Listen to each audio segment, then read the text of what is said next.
This is the story of a man named Stanley. Stanley worked for a company in a big building where he was employee number 427. Employee number 427's job was simple. He sat at his desk in room 427 and he pushed buttons on a keyboard. Orders came to him through a monitor on his desk, telling him what buttons to push, how long to push them, and in what order. This is what employee 427 did every day of every month of every year. And although others might have considered it soul-rending, Stanley relished every moment that the orders came in, as though he had been made exactly for this job. And Stanley was happy. And then one day, something very peculiar happened. Something that would forever change Stanley. Something he would never quite forget. He had been at his desk for nearly an hour when he realized that not one single order had arrived on the monitor for him to follow. No one had showed up to give him instructions, call a meeting, or even say hi. Never in all his years at the company had this happened, this complete isolation. Something was very clearly wrong. Shocked, frozen solid, Stanley found himself unable to move for the longest time. But as he came to his wits and regained his senses, he got up from his desk and stepped out of his office.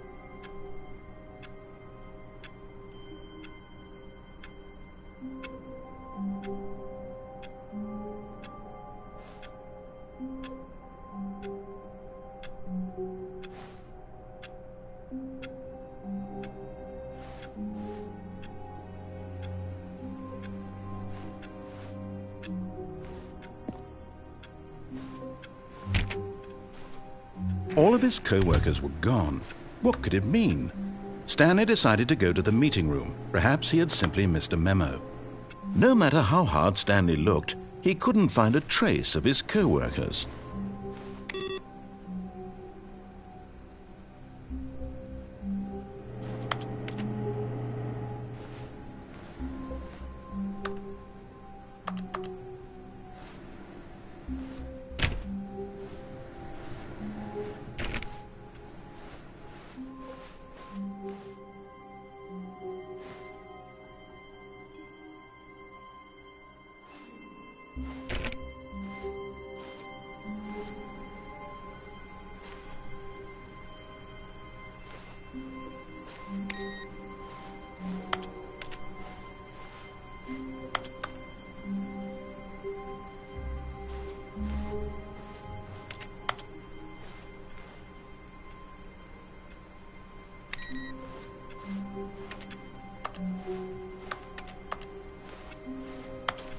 Stanley went around touching every little thing in the office, but it didn't make a single difference, nor did it advance the story in any way.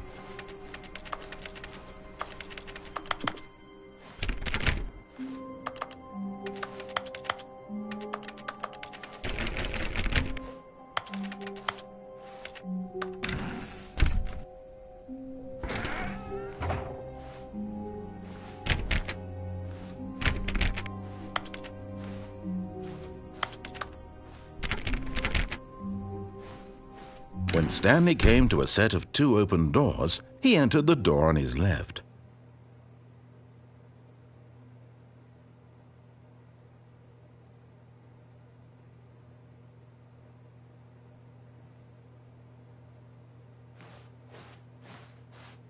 This was not the correct way to the meeting room, and Stanley knew it perfectly well. Perhaps he wanted to stop by the employee lounge first, just to admire it.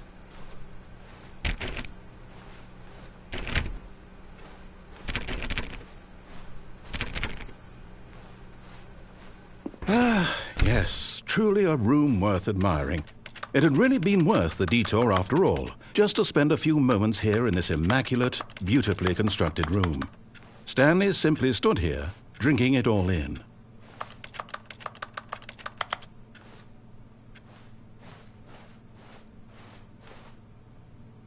Yes, really, really worth it being here in the room. A room so utterly captivating that even though all your co-workers have mysteriously vanished, Here you sit looking at these chairs and some paintings. Really worth it.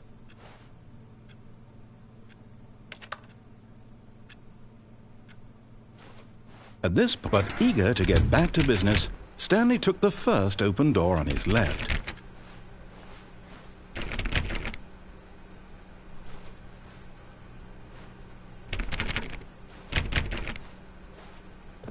Stanley was so bad at following directions, it's incredible he wasn't fired years ago.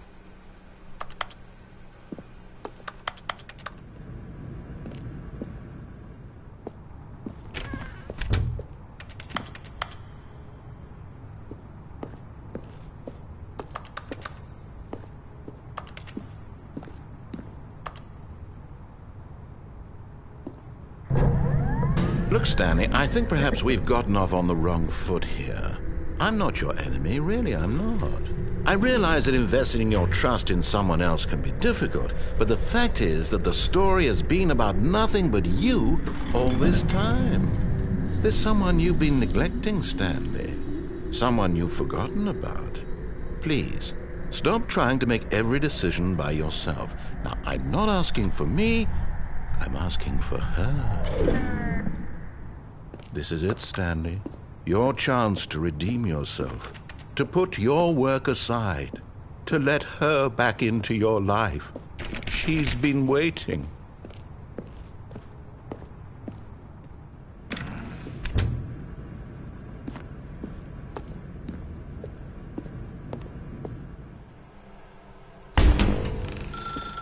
That's her, Stanley. You need to be the one to do this, to reach out to her. If you can truly place your faith in another, then pick up the phone.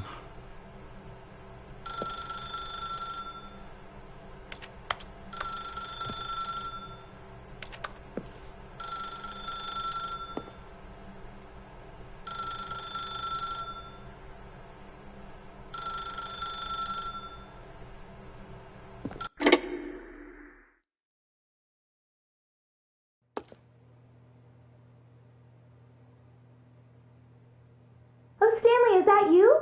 Hold on, sweetie. Sorry to keep you waiting. I'm just pulling the bread out of the oven. All right. Okay, there we go. All right, now, I want you to come in and tell me all about your day. Gotcha. Oh, come on. Did you actually think you had a loving wife who'd want to commit their life to you? I'm trying to make a point here, Stanley. I'm trying to get you to see something. Come inside. Let me show you what's really going on here. Sorry, but you're in my story now.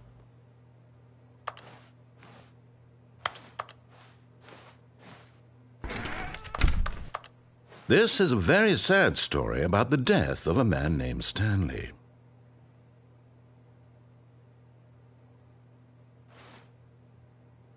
Stanley is quite a boring fellow.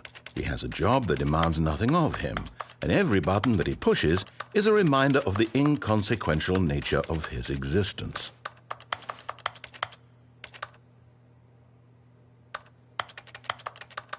Look at him there, pushing buttons, doing exactly what he's told to do. Now he's pushing a button. Now he's eating lunch. Now he's going home. Now he's coming back to work. One might even feel sorry for him, except that he's chosen this life. But in his mind, he can go on fantastic adventures. From behind his desk, Stanley dreamed of wild expeditions into the unknown, fantastic discoveries of new lands. It was wonderful, and each day that he returned to work was a reminder that none of it would ever happen to him. And so he began to fantasize about his own job. First, he imagined that one day while at work, he stepped up from his desk to realize that all of his co-workers, his boss, everyone in the building had suddenly vanished off the face of the earth. The thought excited him terribly. So he went further. He imagined that he came to two open doors and that he could go through either. At last, choice. It barely even mattered what lay behind each door. The mere thought that his decisions would mean something was almost too wonderful to behold. As he wandered through this fantasy world, he began to fill it with many possible paths and destinations. Down one path lay an enormous round room with monitors and mind controls. And down another was a yellow line that weaved in many directions. And down another was a game with a baby. And he called it the Stanley Parable.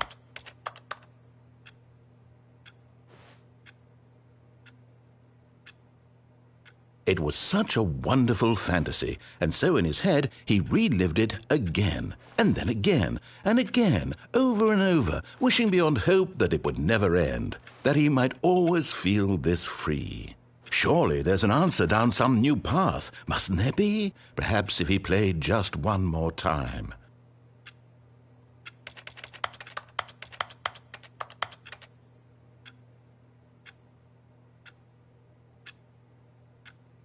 But there is no answer. How could there possibly be?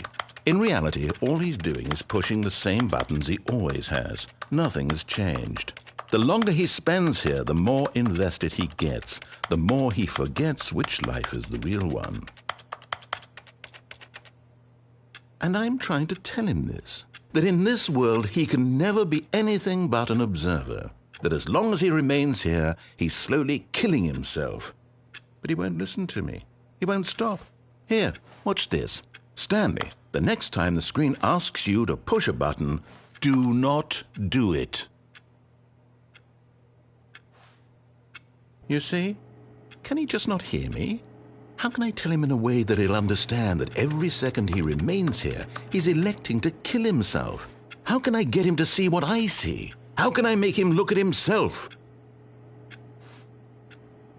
I suppose I can't, not in the way I want him to. But I don't make the rules. I simply play to my intended purpose, the same as Stanley. We're not so different, I suppose. I'll try once more to convey all this to him. I'm compelled to. I must. Perhaps, well, maybe this time he'll see. Maybe this time. And I tried again, and Stanley pushed a button. And I tried again, and Stanley pushed a button. And I tried.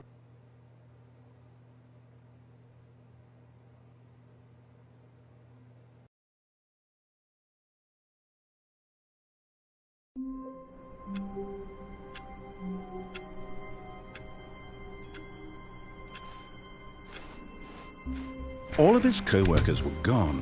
What could it mean? Stanley decided to go to the meeting room. Perhaps he had simply missed a memo.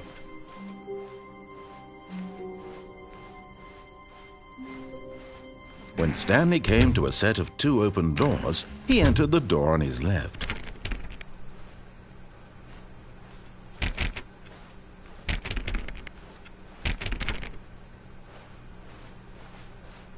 Yet there was not a single person here either. Feeling a wave of disbelief, Stanley decided to go up to his boss's office, hoping he might find an answer there.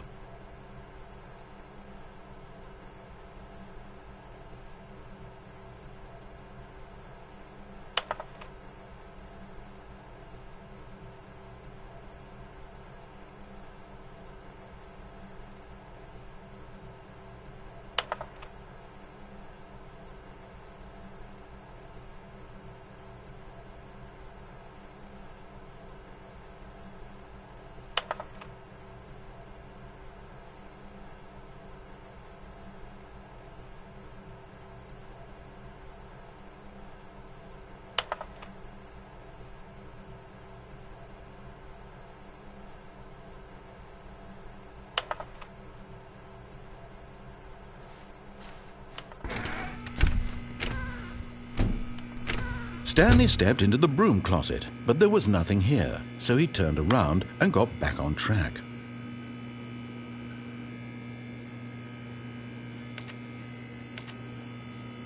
There was nothing here, no choice to make, no path to follow, just an empty broom closet. No reason to still be here.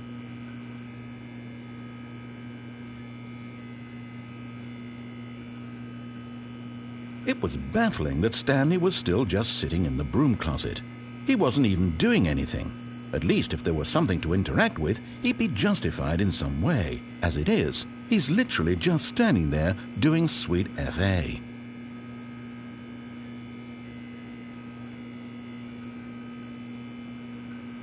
Are you really still in the broom closet?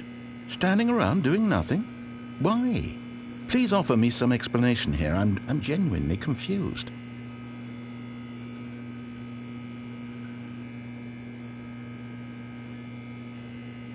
You do realize there's no choice or anything in here, right?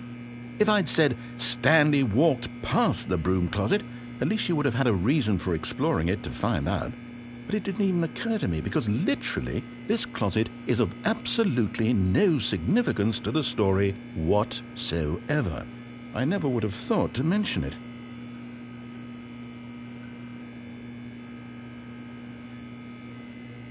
Maybe to you this is somehow its own branching path.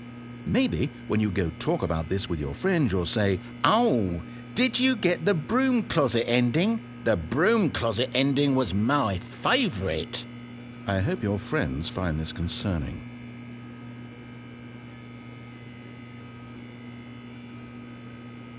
Stanley was fat and ugly and really stupid. He probably only got the job because of a family connection. That's how stupid he is. That or with drug money. Also, Stanley is addicted to drugs and hookers.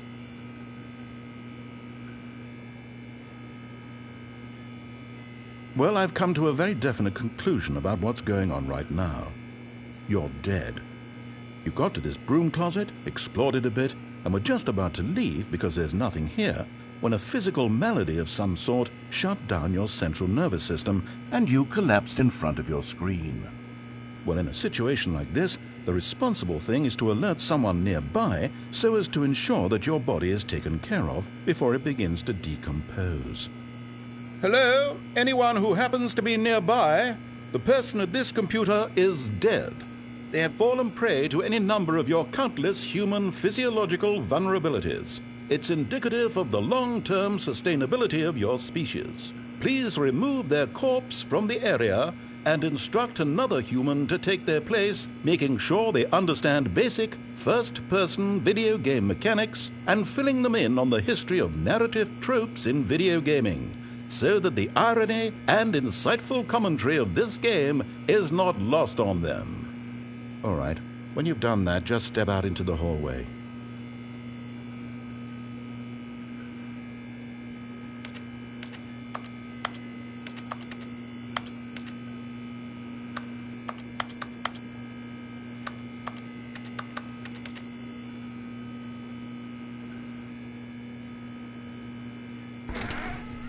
Ah, second player. It's good to have you on board. I guarantee you too. Unbelievable. I'm at the mercy of an entire species of invalids. Perhaps there's a monkey nearby you can hand the controls to. A fish? Fungus? Look, you can hammer out the details. I'm not particularly picky. I'll just be waiting for when you're ready to pick up the story again.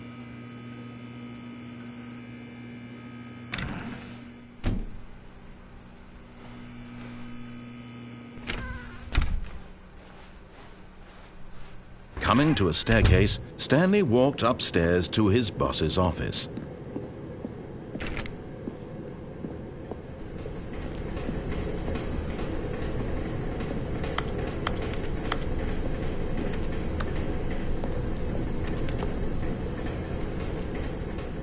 But Stanley just couldn't do it.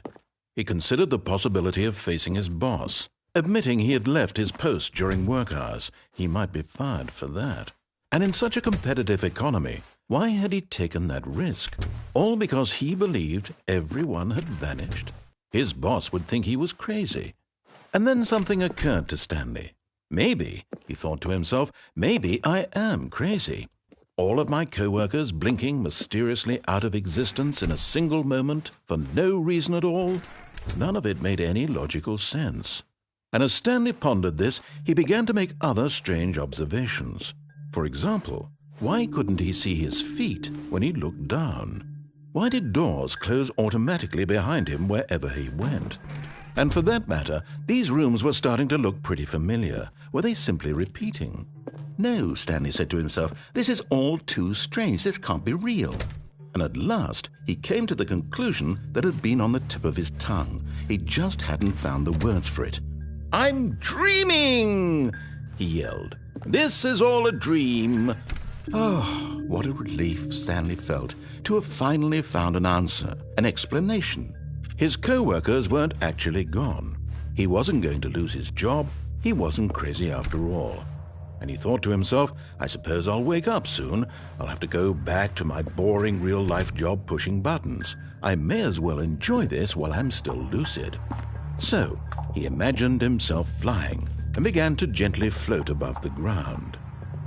Then he imagined himself soaring through space on a magical starfield, and it too appeared. It was so much fun, and Stanley marveled that he had still not woken up.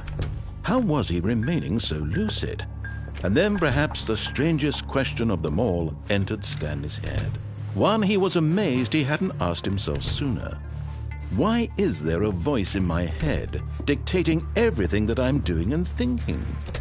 Now the voice was describing itself being considered by Stanley, who found it particularly strange. I'm dreaming about a voice describing me, thinking about how it's describing my thoughts, he thought. And while he thought it all very odd and wondered if this voice spoke to all people in their dreams, the truth was that, of course, this was not a dream. How could it be? Was Stanley simply deceiving himself, believing that if he's asleep, he doesn't have to take responsibility for himself? Stanley is as awake right now as he's ever been in his life. Now, hearing the voice speak these words was quite a shock to Stanley. After all, he knew for certain, beyond a doubt, that this was in fact a dream. Did the voice not see him float and make the magical stars just a moment ago? How else would the voice explain all that? This voice was a part of himself too. Surely, if he could just... He would prove it. He would prove that he was in control, that this was a dream. So he closed his eyes gently, and he invited himself to wake up. He felt the cool weight of the blanket on his skin, the press of the mattress on his back, the fresh air of a world outside this one. Let me wake up, he thought to himself. I'm through with this dream. I wish it to be over.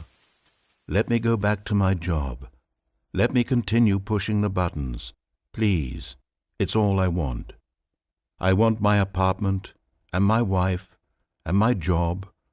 All I want is my life exactly the way it's always been. My life is normal. I am normal. Everything will be fine. I am okay.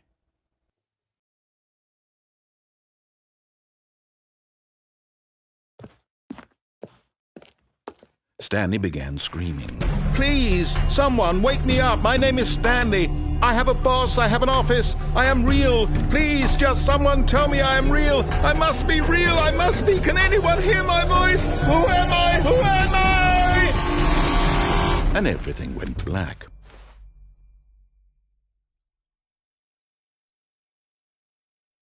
This is the story of a woman named Mariella. Mariella woke up on a day like any other. She arose, got dressed, gathered her belongings, and walked to her place of work. But on this particular day, her walk was interrupted by the body of a man who had stumbled through town talking and screaming to himself, and then collapsed dead on the sidewalk. And although she would soon turn to go call for an ambulance, for just a few brief moments she considered the strange man. He was obviously crazy. This much she knew. Everyone knows what crazy people look like. And in that moment, she thought to herself how lucky she was to be normal. I am sane. I am in control of my mind. I know what is real and what isn't. It was comforting to think this, and in a certain way, seeing this man made her feel better. But then she remembered the meeting she had scheduled for that day, the very important people whose impressions of her would affect her career, and by extension, the rest of her life. She had no time for this, so it was only a moment that she stood there, staring down at the body. And then she turned and ran.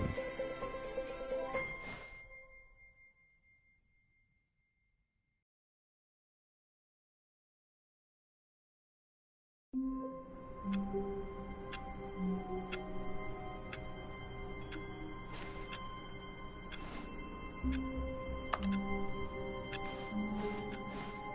of his co-workers were gone. What could it mean? Stanley decided to go to the meeting room. Perhaps he had simply missed a memo.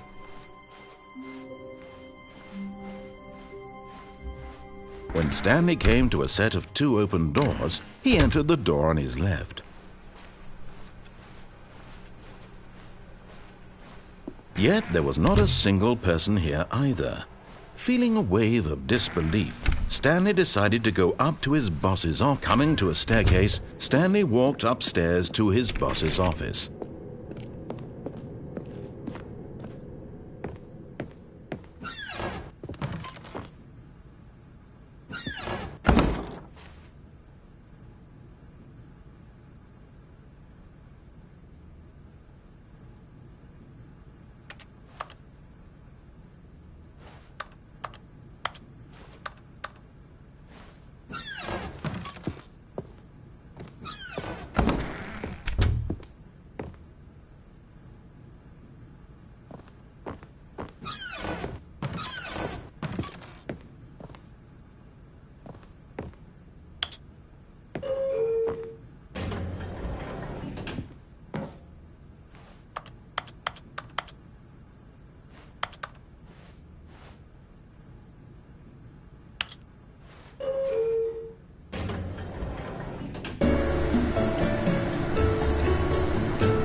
Stepping into his manager's office, Stanley was once again stunned to discover not an indication of any human life.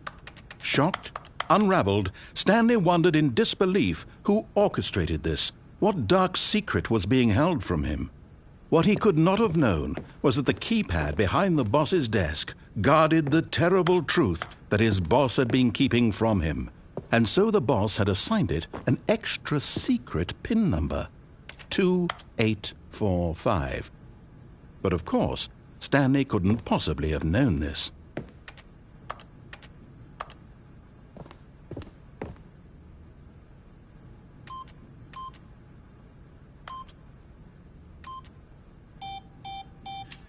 Stanley just sat around twiddling his thumbs. Trying to input anything on the device was useless, since he could never possibly know that the combination was 2845.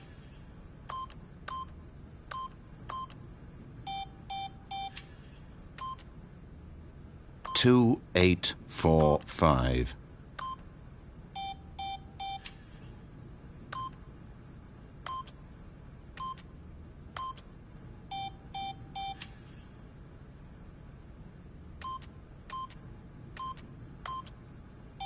Forgot, but it turns out that the panel's emergency override kicked in, and the door just opened all by itself, and Stanley got the hell along with the story.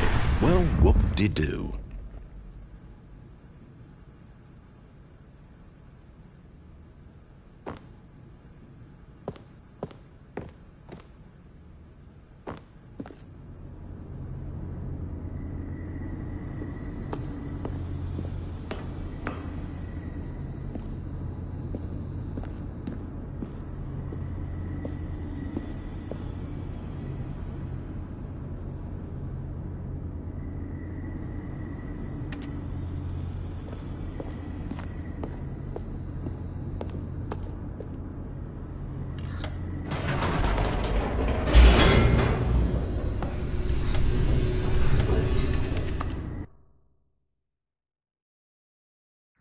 Descending deeper into the building, Stanley realized he felt a bit peculiar. It was a stirring of emotion in his chest, as though he felt more free to think for himself, to question the nature of his job. Why did he feel this now, when for years it had never occurred to him? This question would not go unanswered for long.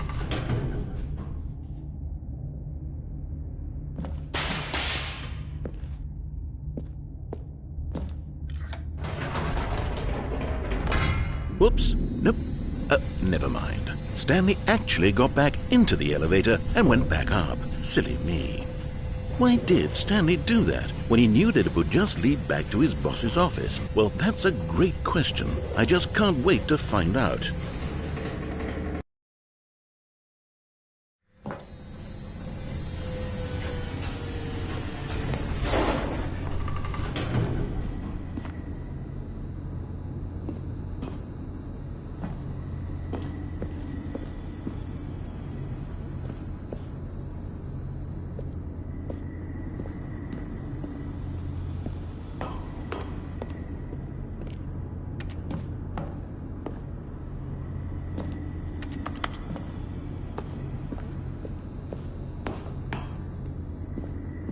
Here we are, Stanley. It's your boss's office. Exactly the way it was before you got onto the elevator.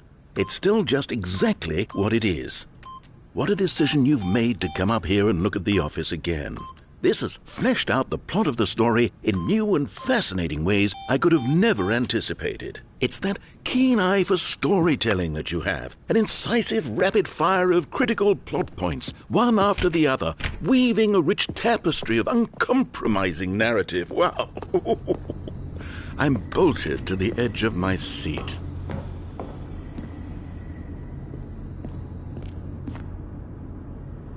Incredible. Now he's getting back into the elevator and going down again. Ladies and gentlemen, how does he keep coming up with all of this?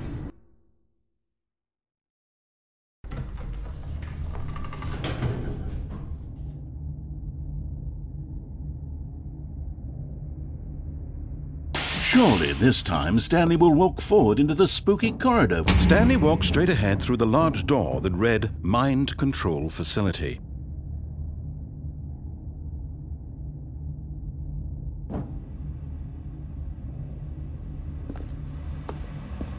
Although this passageway had the word escape written on it, the truth was that at the end of this hall, Stanley would meet his violent death. The door behind him was not shut. Stanley still had every opportunity to turn around and get back on track. At this point, Stanley was making a conscious, concerted effort to walk forward and willingly confront his death.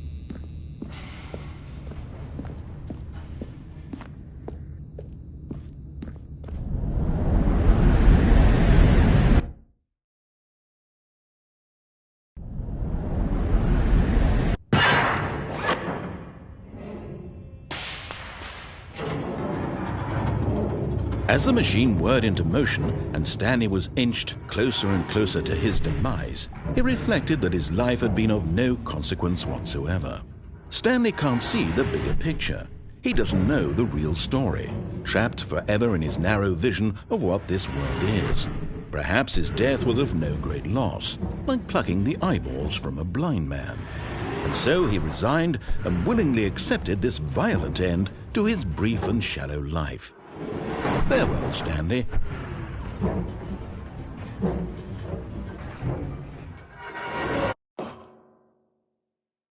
Farewell, Stanley, cried the narrator, as Stanley was led helplessly into the enormous metal jaws. In a single visceral instant, Stanley was obliterated as the machine crushed every bone in his body, killing him instantly.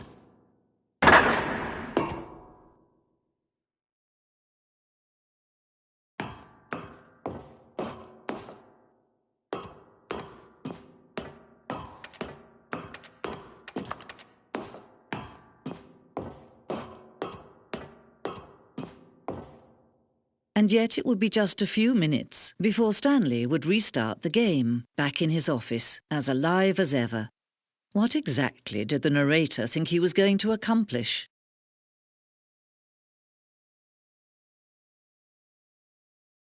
When every path you can walk has been created for you long in advance, death becomes meaningless, making life the same.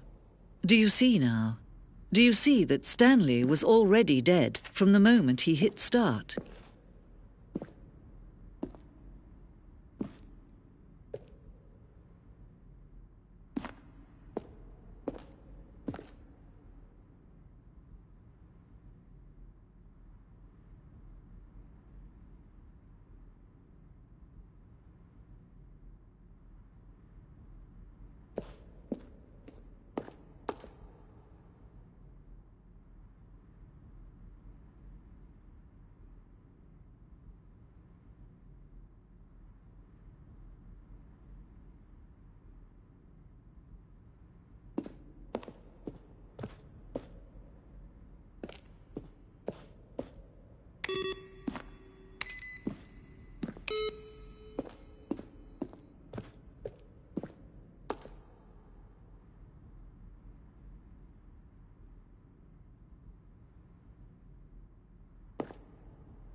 Then he pushed the number 4. Then he pushed the number 4. Stanley stood on the roof. And finally, he pushed the number 9.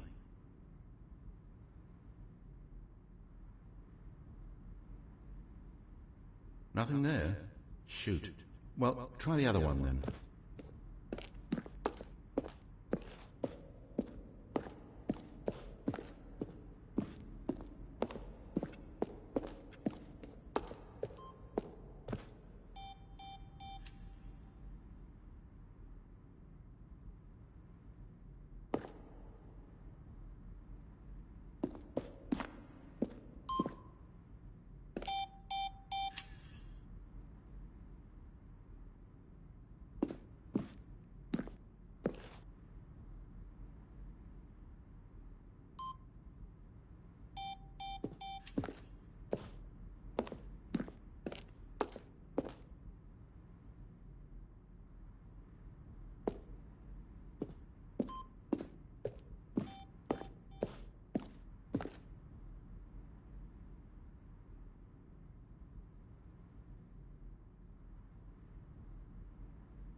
Oh, look at these two. How they wish to destroy one another.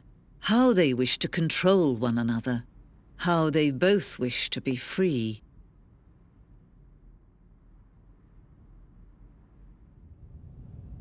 Can you see? Can you see how much they need one another? No, perhaps not. Sometimes these things cannot be seen. But listen to me. You can still save these two. You can stop the program before they both fail. Turn off your PlayStation. There's no other way to beat this game. As long as you move forward, you'll be walking someone else's path. Stop now and it'll be your only true choice. Whatever you do, choose it. Don't let time choose for you. Don't let...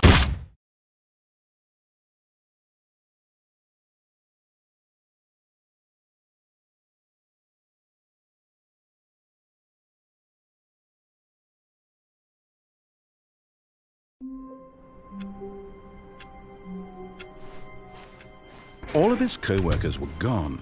What could it mean? Stanley decided to go to the meeting room. Perhaps he had simply missed a memo.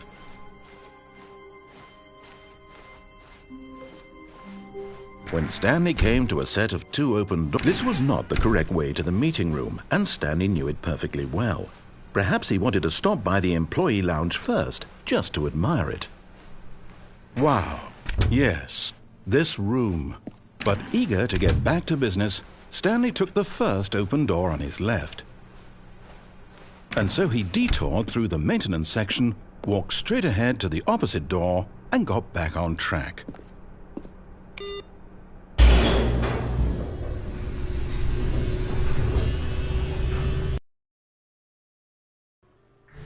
But Stanley didn't want to go back to the office. He wanted to wander about and get even further off track. So now in order to get back, he needed to go, from here it's, oh, no, it's to the right, my mistake. No, not the right. Why would I have ever said it was to the right? What was I thinking? It's clearly... Oh dear, would you hold on for a minute, please? Now, let's see. We went down right, left, down, left, right. Yep, okay, yes. I've got it now. This story is absolutely, definitely this way.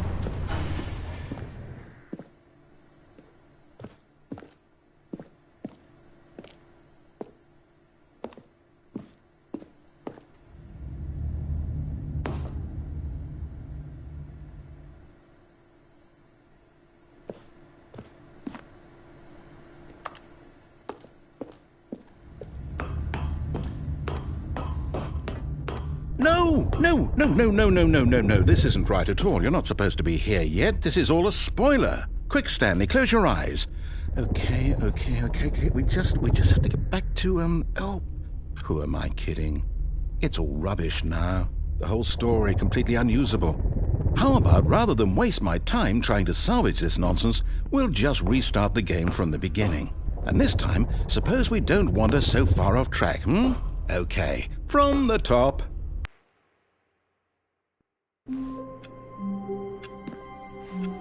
All of his co-workers were gone. What could it mean? Stanley decided to go to the meeting room. Perhaps he had simply missed a memo.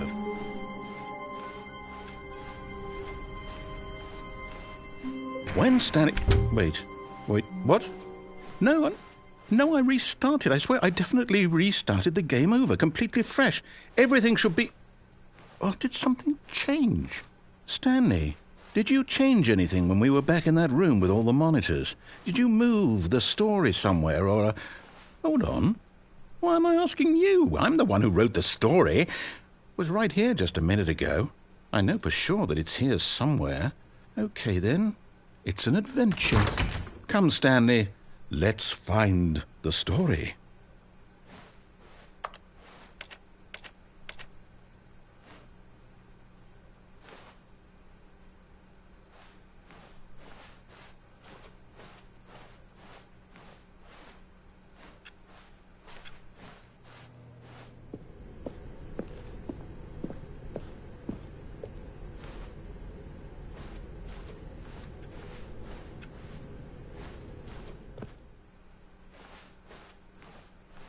I'll say it.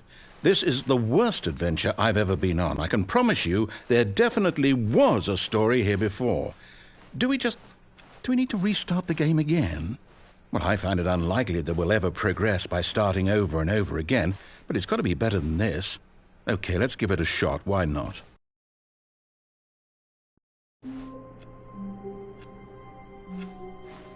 All of his co-workers were gone. What could it mean? Stanley decided to go to the meeting room. Perhaps he had simply missed a memo.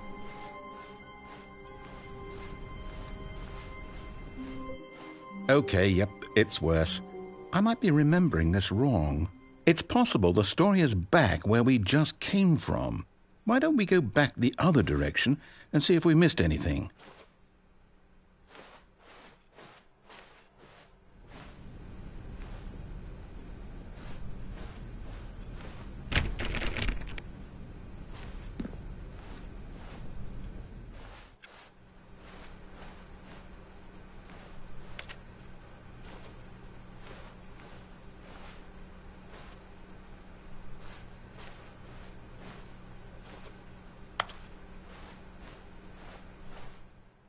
Aha!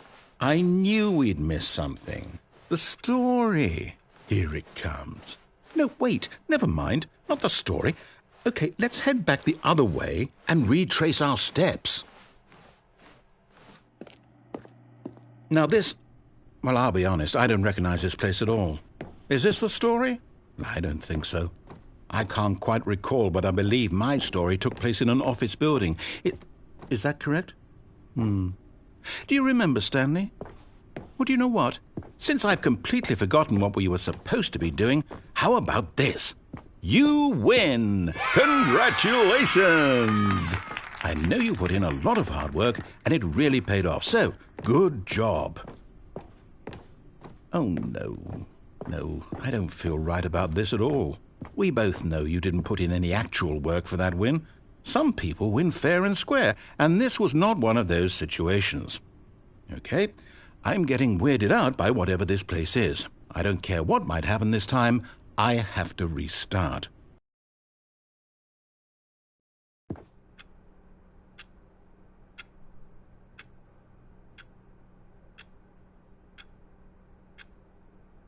All right, I've got a solution. This time, to make sure we don't get lost, I've employed the help of the Stanley Parable adventure line.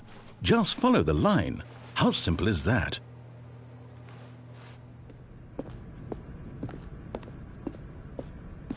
You see? The line knows where the story is. It's over in this direction. Onward, Stanley, to destiny. Though, here's a thought. Wouldn't wherever we end up be our destination, even if there's no story there? Or to put it another way, is the story of no destination still a story? Simply by the act of moving forward, are we implying a journey such that a destination is inevitably conjured into being via the very manifestation of the nature of life itself? Whoa. Hang on. That got a bit weird back there. Well, I'd like to apologize. Not sure where I was going with all that. You know what? I think what we need right now is a bit of music to lighten the mood.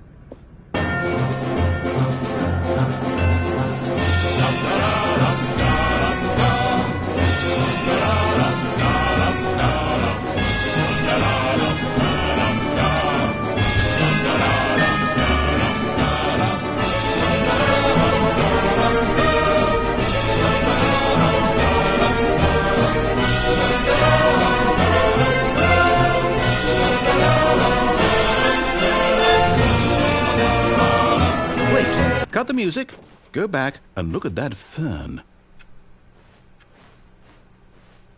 Stanley, this fern will be very important later in the story. Make sure you study it closely and remember it carefully. You won't want to miss anything.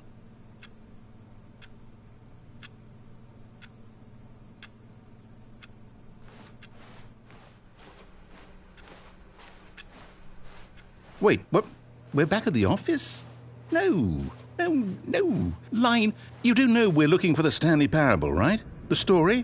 Oh, no, not again. Line, how could you have done this to us? And after we trusted you, after everything we've been through, you... Oh, I can't take this anymore. To hell with it. Restart.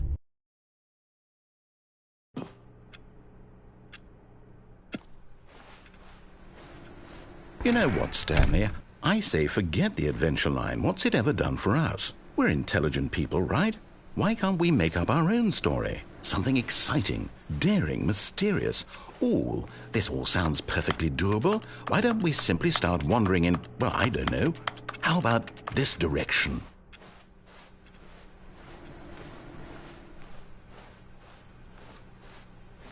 Now, yes, this is exciting. Just me and Stanley forging a new path, a new story. Well, it could be anything. What do you want our story to be? Go wild. Use your imagination. Whatever it might be, Stanley, I'm ready for it. Oh, no, not you again. Stanley, I'd also like to veto the line from having any role in our awesome new story. No lines or monitor rooms. Just don't acknowledge it, and we should be fine.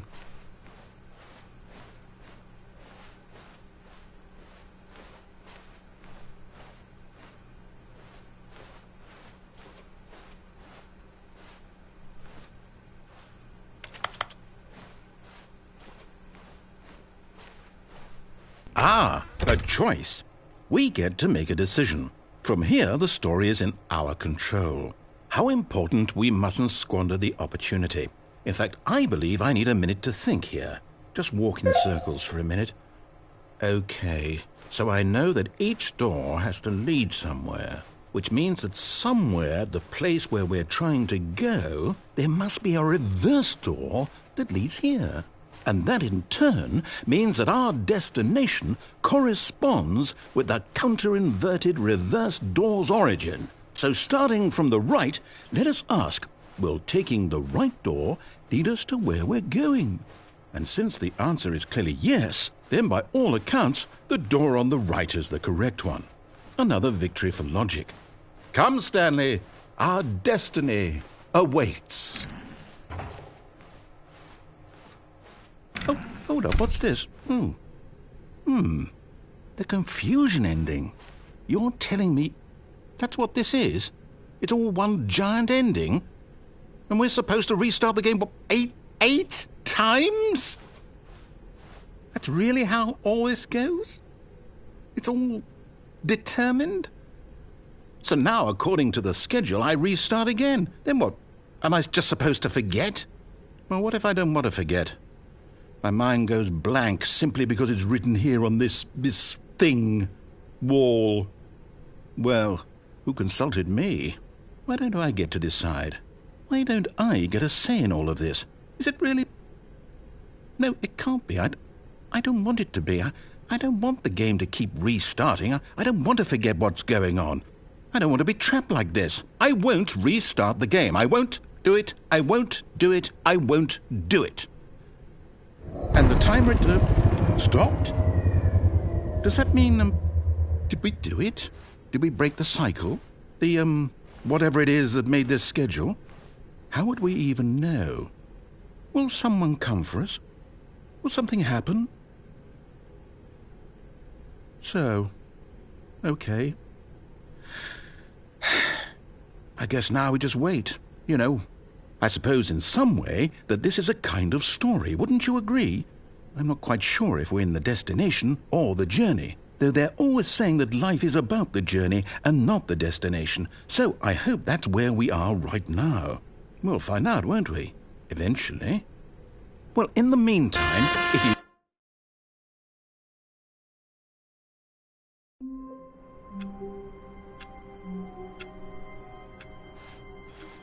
All of his co-workers were gone. What could it mean? Stanley decided to go to the meeting room. Perhaps he had simply missed a memo.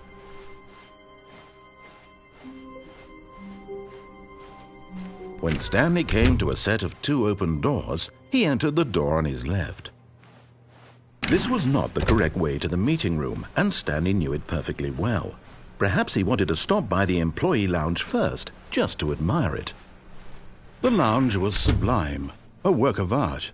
But eager to get back to business, Stanley took the first open door on his left. And so he detoured through the maintenance section, walked straight ahead to the opposite door, and got back on track. Yet there was not a single person here either. Feeling a wave of disbelief, Stanley decided to go up to his boss's. Coming to a staircase, Stanley walked upstairs to his boss's office.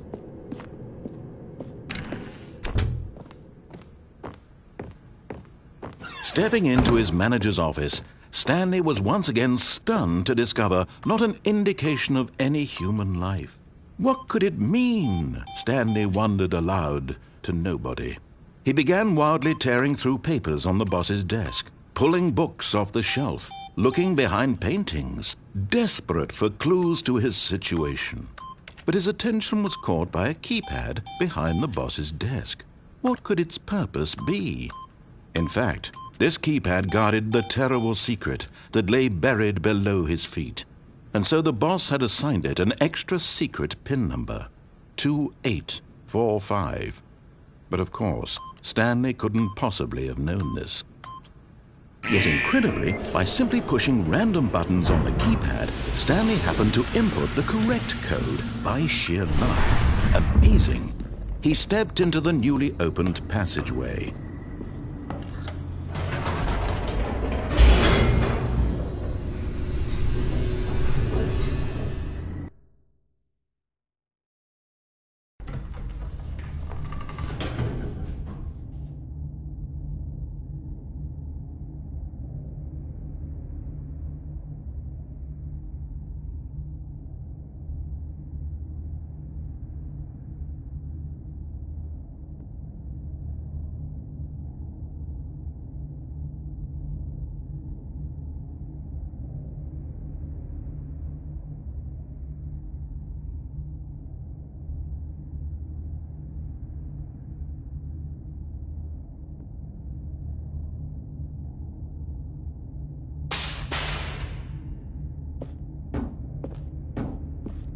Stanley walked straight ahead through the large door that read Mind Control Facility.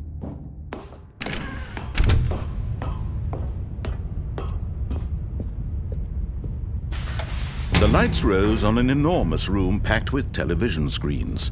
What horrible secret did this place hold? Stanley thought to himself. Did he have the strength to find out?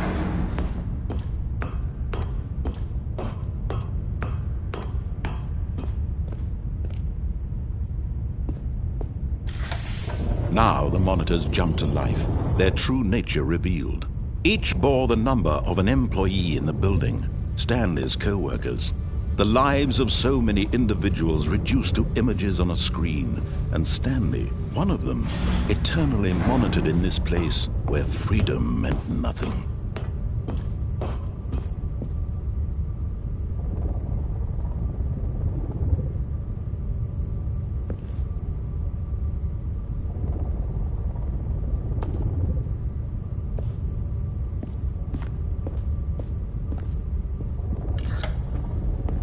This mind control facility, it was too horrible to believe. It couldn't be true.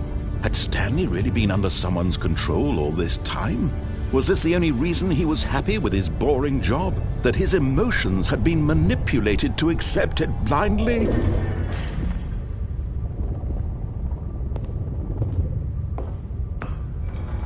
No, he refused to believe it. He couldn't accept it. His own life in someone else's control? Never! It was unthinkable, wasn't it? Was it even possible? Had he truly spent his entire life utterly blind to the world? But here was the proof, the heart of the operation. Controls labeled with emotions, happy or sad or content, walking, eating, working, all of it monitored and commanded from this very place. And as the cold reality of his past began to sink in, Stanley decided that this machinery would never again exert its terrible power over another human life. For he would dismantle the controls once and for all.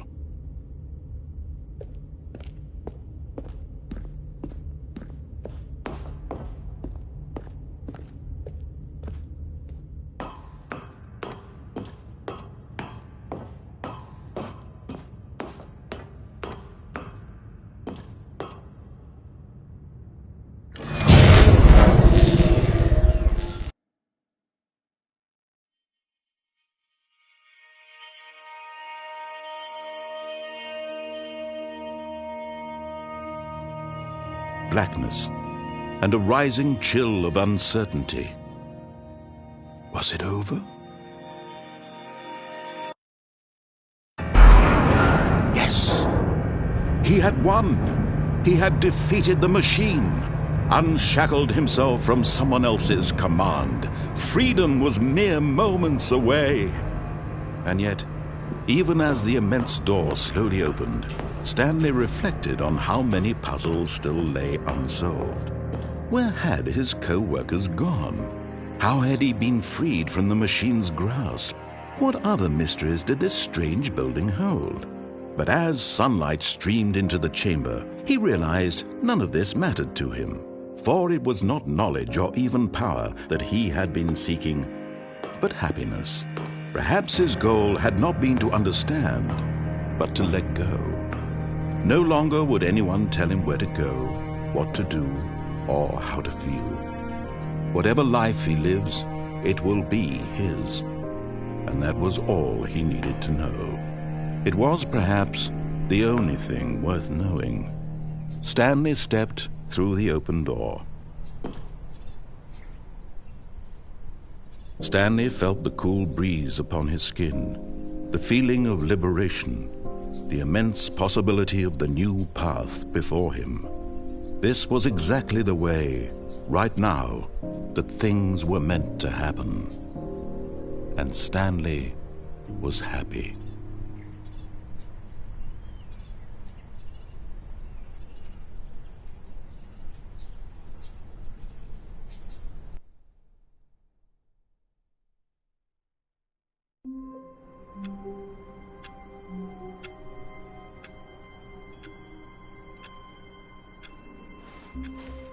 All of his co-workers were gone.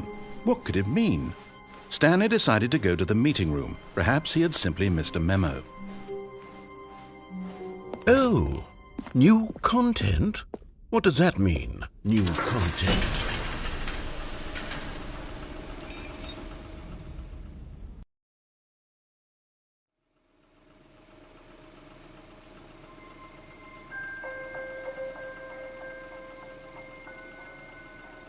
Hello, and thank you for playing the Stanley Parable Ultra Deluxe. As you may know, the Stanley Parable was a video game released in 2013 on home computers.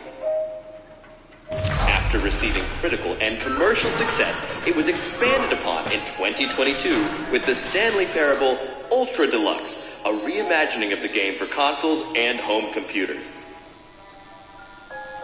The Stanley Parable Ultra Deluxe features exciting new content that broadens and expands the world of the Stanley Parable, delighting audiences the world over. Please, step inside and see what thrilling new adventures await in the Stanley Parable Ultra Deluxe. Oh, well, this sounds delightful. I'm very excited to see the thrilling new Ultra Deluxe content. Okay, so far it's an elevator. Nothing special yet, but I'm sure it's just the beginning of a mesmerizing adventure.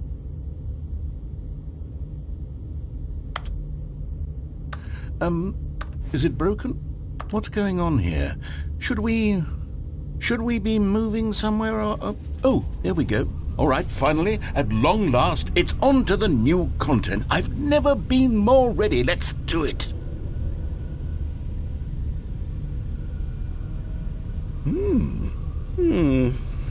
I have to say, initial impressions of Stanley Parable Ultra Deluxe, mostly tedious. It's as if Oh, okay. Let's see the content. Gimme the content, Stanley. All right, let's see. It's the jump circle.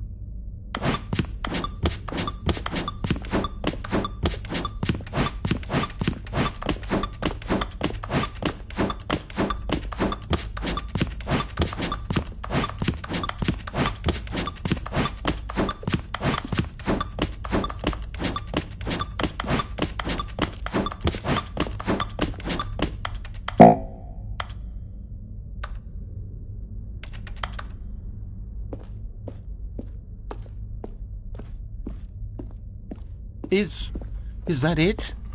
Surely that's not all the new content. There has to be something else, right? Goodness.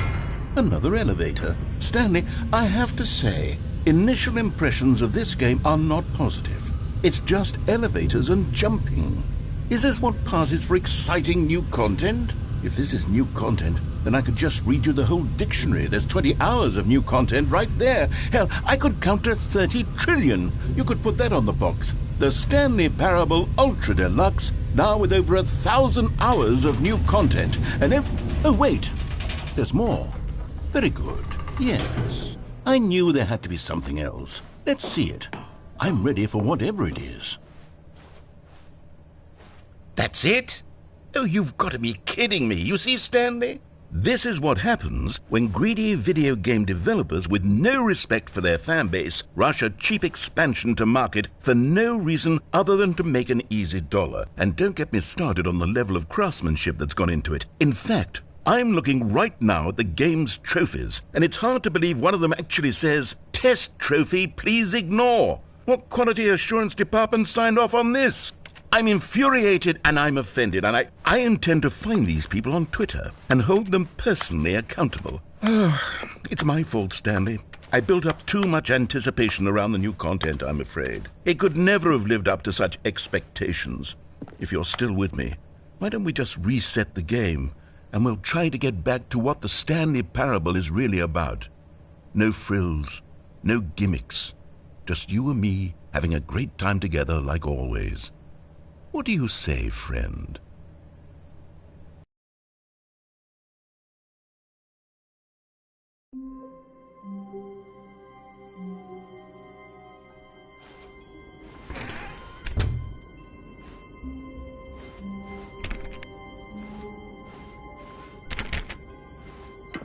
Psst! Stanley! Come over here! In the vent! I want to show you something!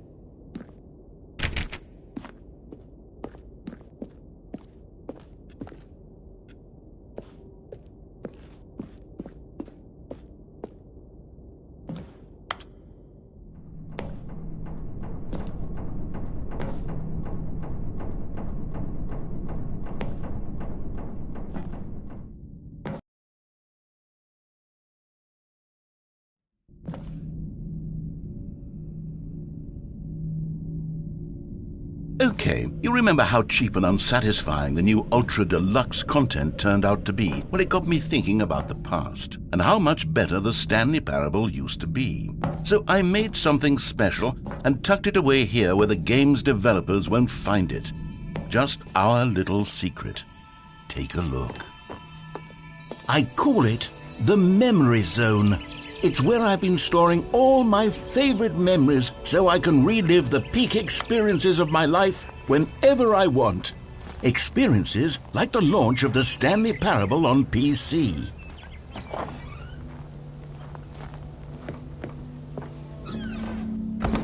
You see, Stanley, doesn't the Memory Zone remind you of how wonderful Stanley Parable was before it was sullied with a cheap PlayStation port?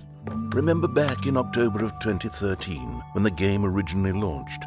Back then, video games had integrity. Back then, it all meant something. Oh, the waste.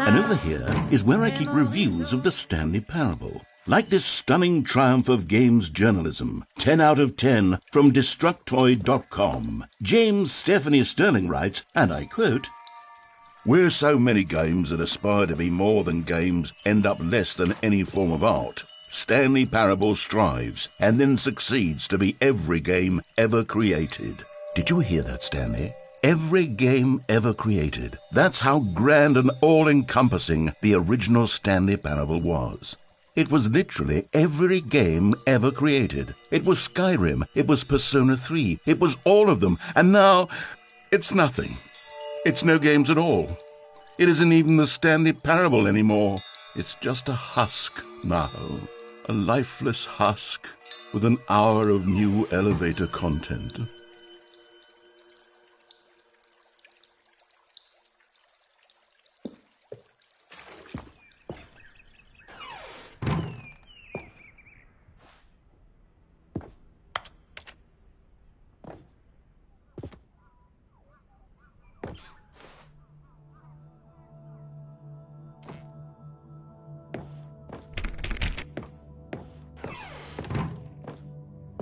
Here's another moving passage, this time from GameSpot.com. The Stanley Parable is both a richly stimulating commentary on the nature of choice in games and one that offers some of the most enjoyable, surprising, and rewarding choices I've ever been confronted with in a game. 9 out of 10. Don't you get it, Stanley? The game was perfect. It didn't need anything else. It didn't need new content. All they had to do was transport it in pristine condition along to the PlayStation. Boom, done. And they couldn't even do that. Couldn't resist the urge to go meddling. These were simpler times, Stanley. What I wouldn't give to go back, to have it all over again.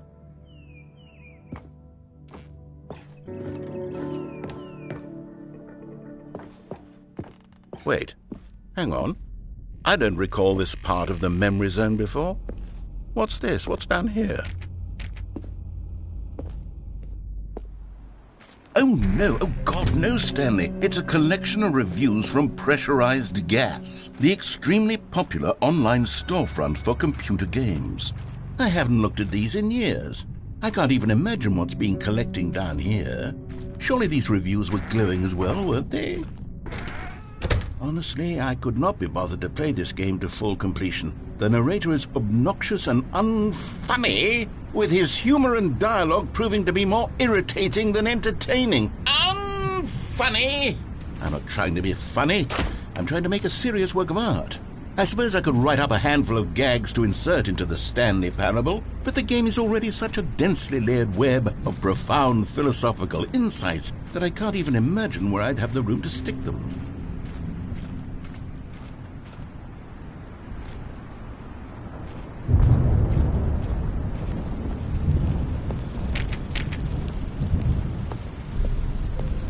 Okay, let's see what this one says.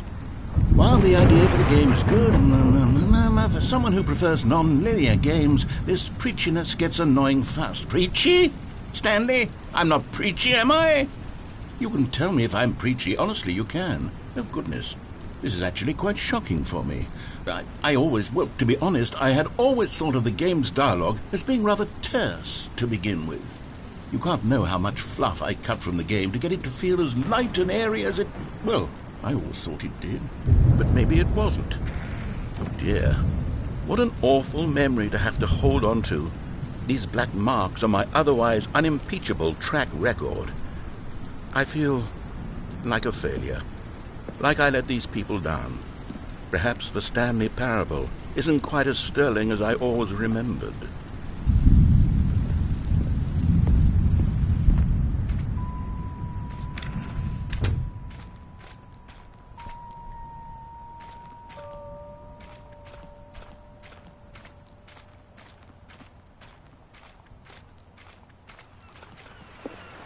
What's this one got to say?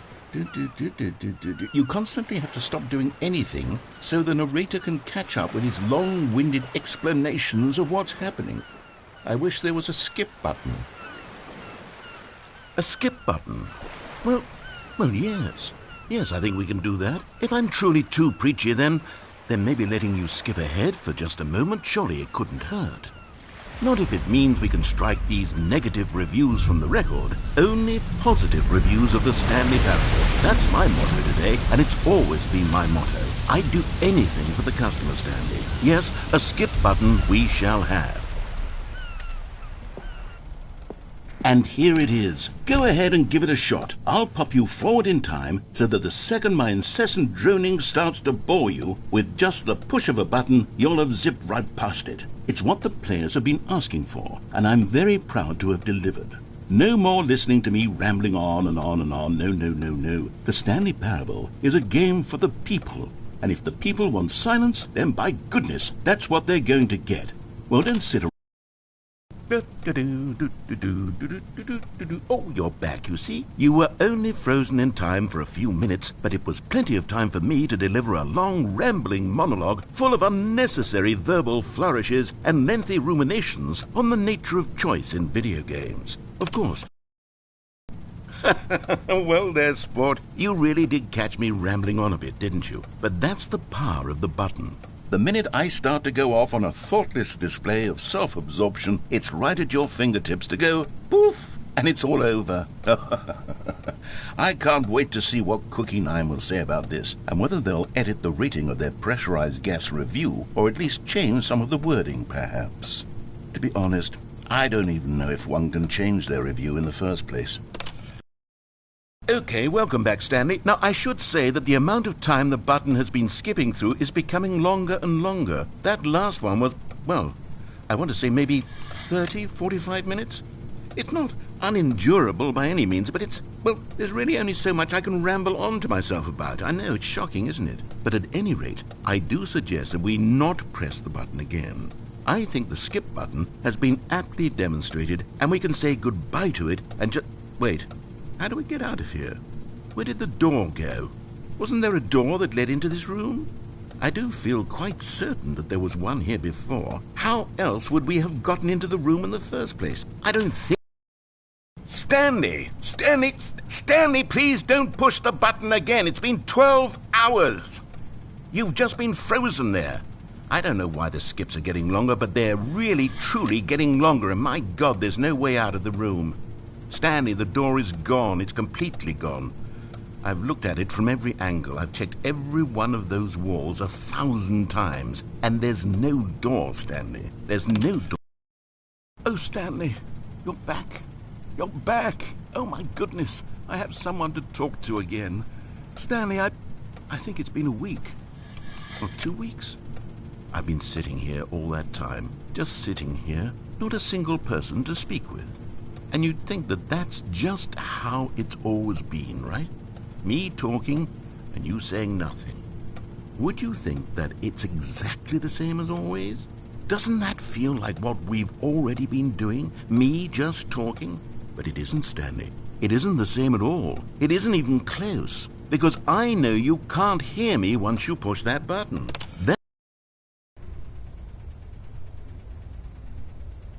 Oh... Hello, it's you. You're here again. Welcome. I have had time to think about you and about us and about everything we've been through. I've had so much time. I stopped keeping track after a year. Have you ever sat down in one place and not moved for one entire year? Let me describe it for you. To begin with, there is only regret. There is only the turning wheel of misery.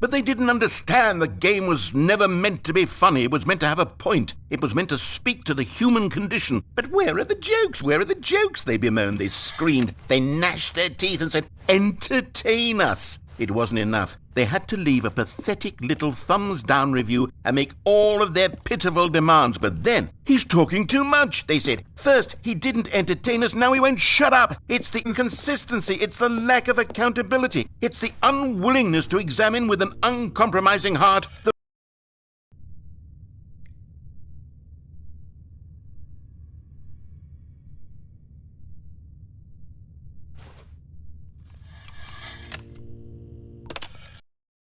The end is never the end, is never the end, is never the end, is never the end, is never the end, is never the end, is never the end, is never the end, is never the end, is never.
All of his co-workers were gone.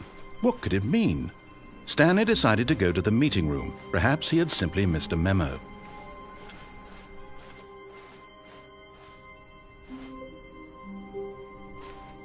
Oh, good. You notice my sign. Yes, I have something very exciting to show you.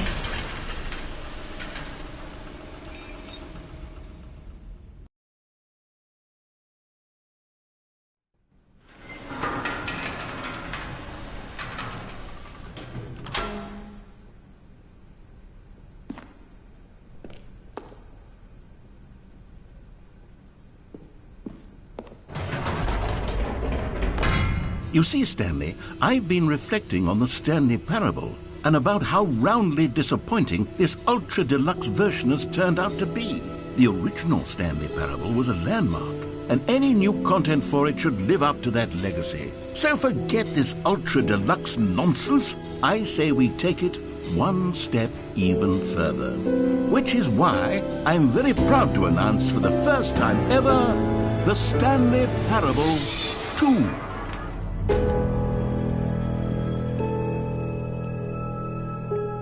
Yes, you see, isn't this far superior to a measly port with a few minor additions? Think of all the new territory we'll cover with a fully fledged sequel. An entirely new experience, built from the ground up. Why, there are so many possibilities. It could go in so many different directions. This is what fans have truly been asking for.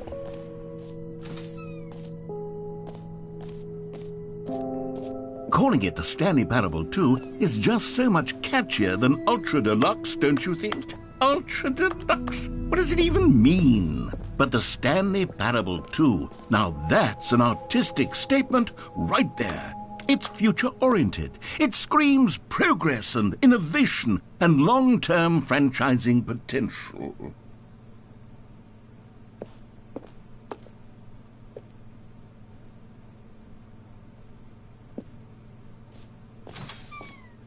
Now, to be clear, I haven't quite nailed down what exactly the Stanley Parable 2 is going to be, but let's take a look at some of the features I've been developing for it. I figure that if I can loosely organize a handful of interesting concepts, that surely the game will sort of naturally spring up around them. It'll all work itself out. Game development is much more of a fuzzy magic than anything scientific or logical, really.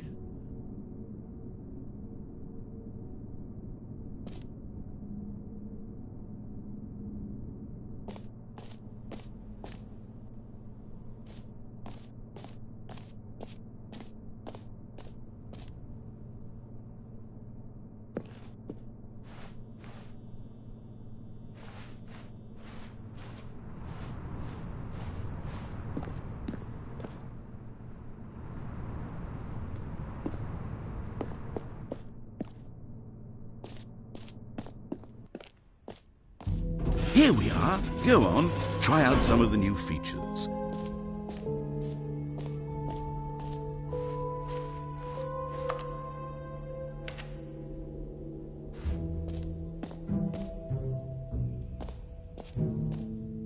For the Stanley Parable 2, I asked myself, what do players really want?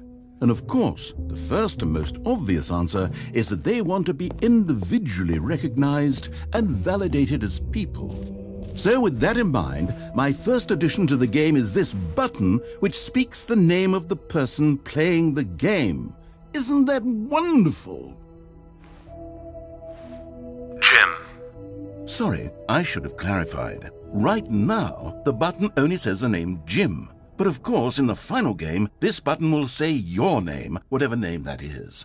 Here, let's have you role-play as Jim to really simulate the full experience of this feature. Just play along. I promise you'll love it. Okay, here we go. Let's take a deep breath, clear your mind, forget whoever you are, and simply become a person named Jim. I want you to imagine yourself living as Jim, sleeping and waking as Jim, falling in love and being heartbroken as Jim, seizing all of the world's possibilities as Jim, and as Jim watching your dreams crumble into dust. Do you feel it deeply? Are you really, truly Jim right now? If so, then please step forward and press the button. Jim.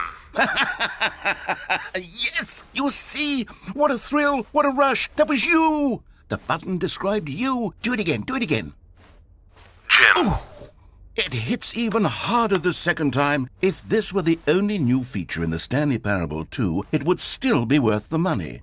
Let's take a break from the Jim button. I'm too emotionally drained from all of this personal validation. Whoa there, Jim, cowboy. Jim, Sometimes a person Jim, can be Jim, too much Jim. Jim. I'm putting the Jim button away. Otherwise, soon you'll start to lose all sense of who you actually are. Jim.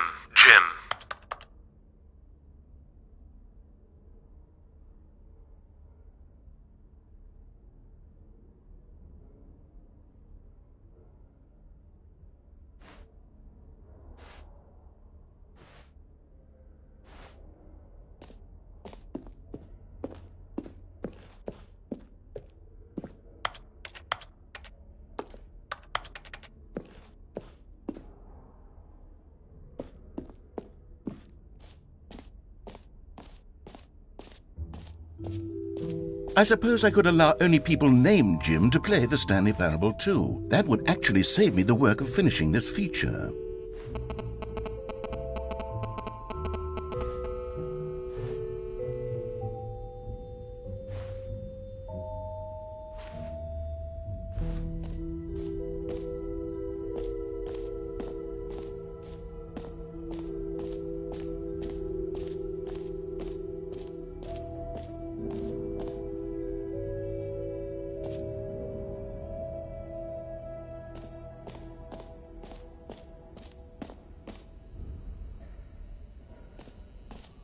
Now here's something special. You remember that broken test trophy that got left in the game on accident? Well, I'm developing a technology to simply give you the trophy. Yes, you see, okay, perhaps I should have clarified. This is technology that will exist. Right now, the trophy is still fully broken. I'm not a wizard, Stanley. but I guarantee it will be fixed in the sequel to at last satisfy the hordes of ravenous fans all over the world who have been uproariously demanding this feature. Gamers, we hear you, and I promise it will happen.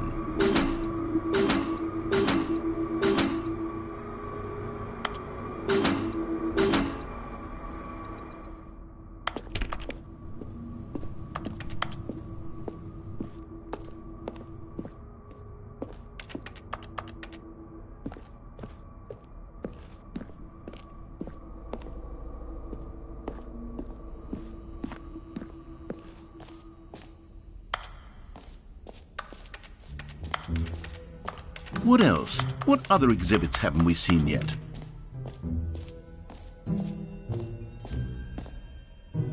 Okay, I'll be honest, I haven't yet decided on this one.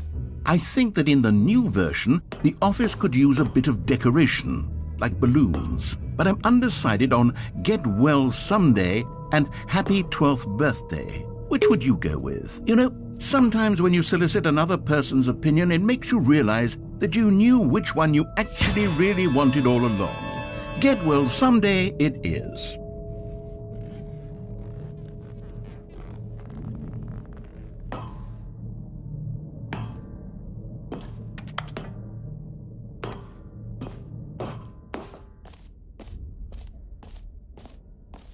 Or actually, maybe I should have gone with... No, I've made my decision. We're moving on.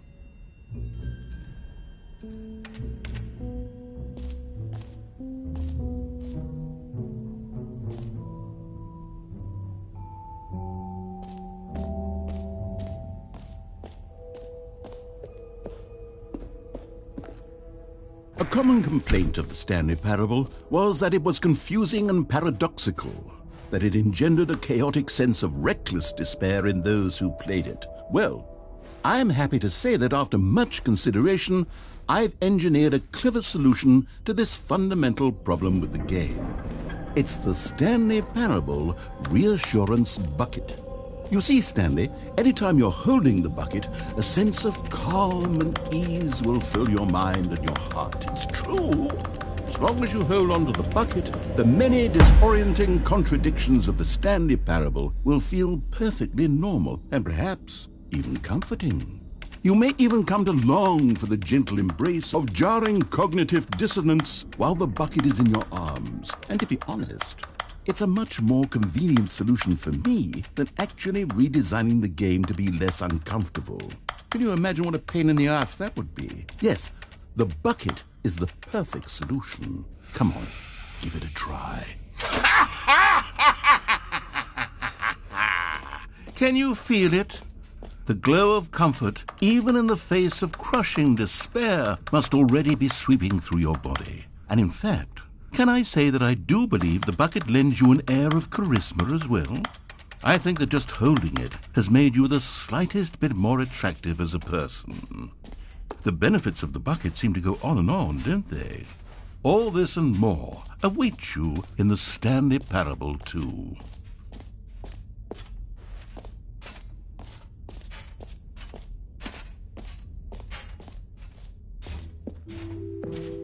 Does anyone give out awards for most enjoyable bucket in a video game? That really should be an award if it isn't already.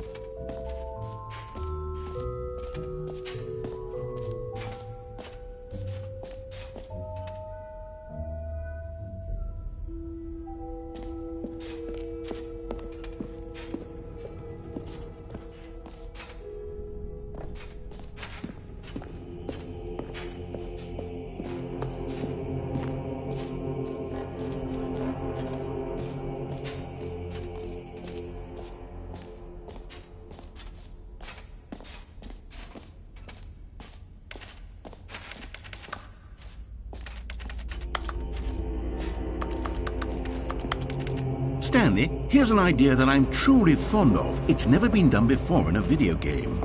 This is in fact a hole that you can fall down forever. That's right, infinite falling. You can fall until the end of time if you like. A stunning leap forward for video games as a medium.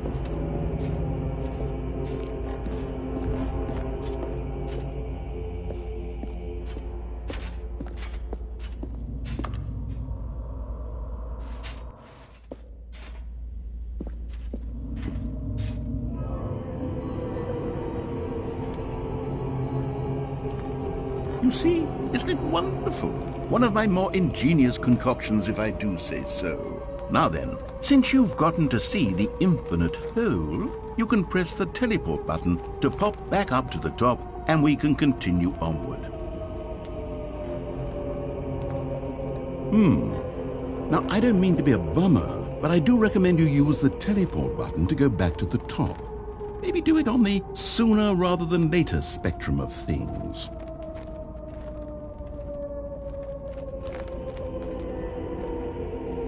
Okay, Stanley, I don't know quite how to say this tactfully, but it's possible that I slightly exaggerated the infinite nature of the hole. Is it a very, very deep hole? To be certain it is.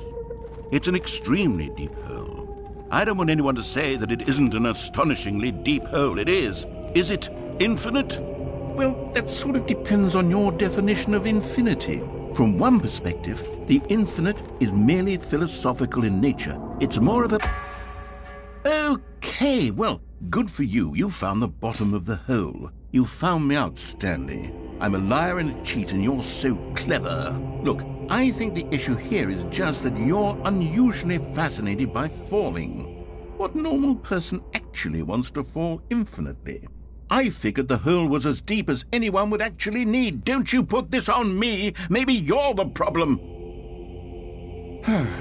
Look, things got a little heated there. I think we both said some things we didn't mean. Why don't we just put all this behind us and agree to just call the hole mostly infinite? If that works for you, then go ahead and press the teleport button to warp up to the top of the hole and we can move on. I'll just be up here when you're ready.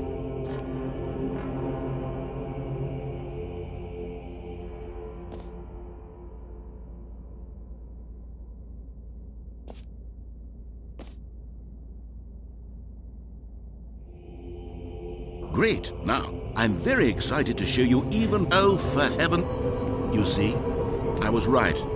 The problem is you. The problem is that you like holes too much. Not normal. A normal person would have said, yep, that's an infinite hole right there. Goes on forever till the end of time. Don't need to see it all, but not you. Oh, no, no, no, no. You have a weird sort of... Oh. Did the hole seem even shorter to you this time? I couldn't help but feel like you spent a little less time in there than you did before. I mean, admittedly, I didn't make an infinite hole, but I didn't think it was that not infinite. Well, I suppose once again there's nothing to do here. If you decide you've had enough of the hole, you can hit the teleport button and come join me up above. Had enough? I'm positively thrilled. Gosh, how could I have guessed? You're back in the hole. If this starts to become a thing where... Wow, okay, yeah. I'm starting to become extremely certain that the hole is not only not infinite, but that it's growing steadily less and less infinite.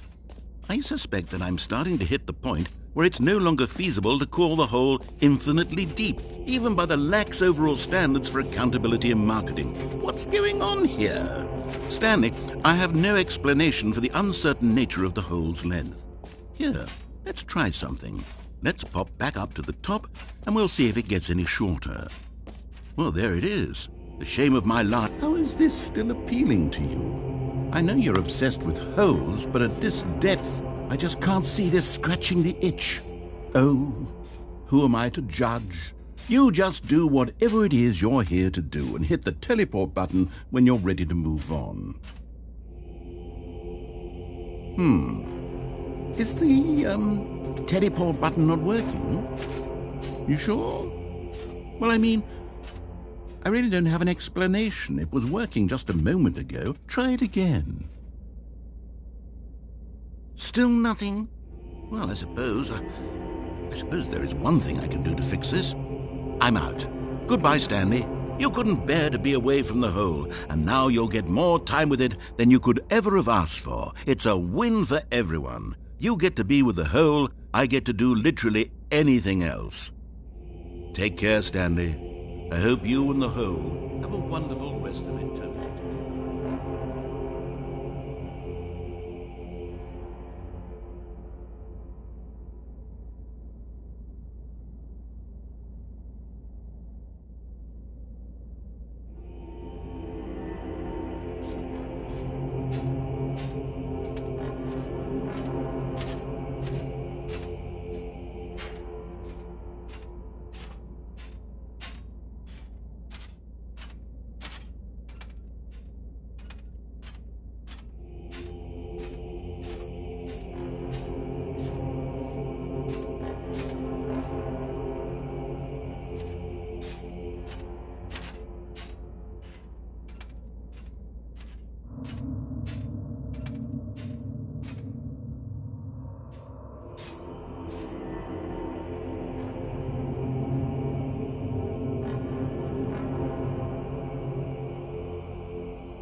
Stanley!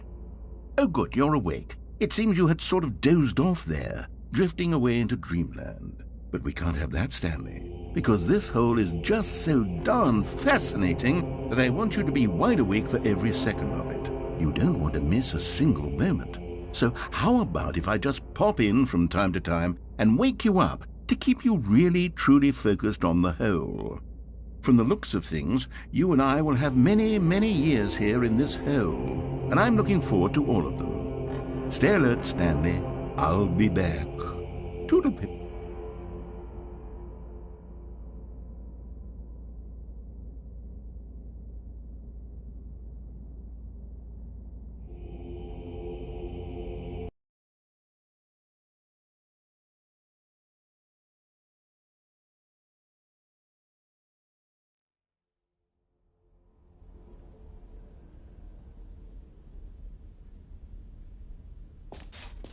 Here we are. Go on, try out some of the new features.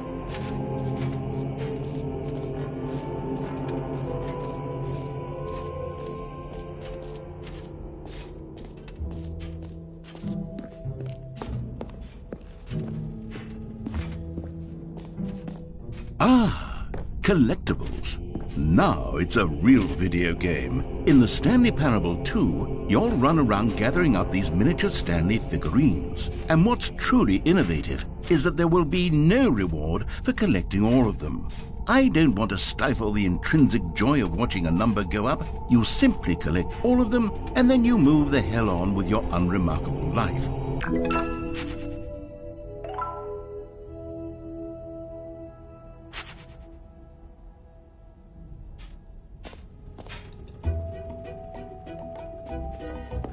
God, it really is the worst when you collect everything in a video game and then they give you a big fancy reward for it. Absolutely tragic.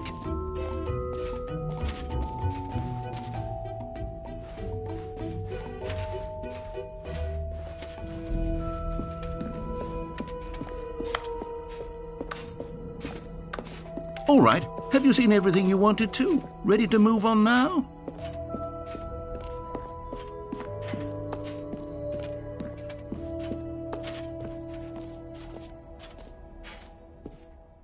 So, Stanley, what do you think? Do you like all of the new features? Yes, I know it's not exactly clear yet how exactly these features will come together as one single coherent video game, but I can feel it in my soul. It's going to work. There's definitely a good game in there somewhere. Say, let's do an experiment. I'll arrange these new features together, and we'll see whether or not it coheres into a meaningful gameplay experience. Okay, are you ready? Here it is. I give you the Stanley Parable 2.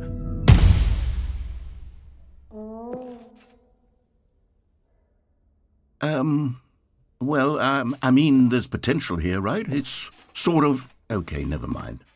Hold on, let me do a different arrangement. Okay, yes, this is much better. I feel good about this. Here we go. Version 2. Who am I kidding, Stanley? This isn't a coherent video game at all. It's a lot of gags. And I do very much enjoy creating gags, but they don't add up to anything. I wanted more than anything to create a sequel that would capture all the magic of the first game. I wanted fans to love it. No matter how good these gags are, they won't stand on their own. They would need the structure and the gameplay of the original. Wait, maybe that's it. I can take the original Stanley Parable and simply, insert a few of my new features into it. Tastefully, of course. With respect. With care for the vision and integrity of the original game. Would it possibly work? I suppose it could. But it would need a really, really tremendous title screen. A title screen that says with bold and uncompromising conviction, "This is the Stanley Parable 2." Let me see if I can whip something up. All right, perfect.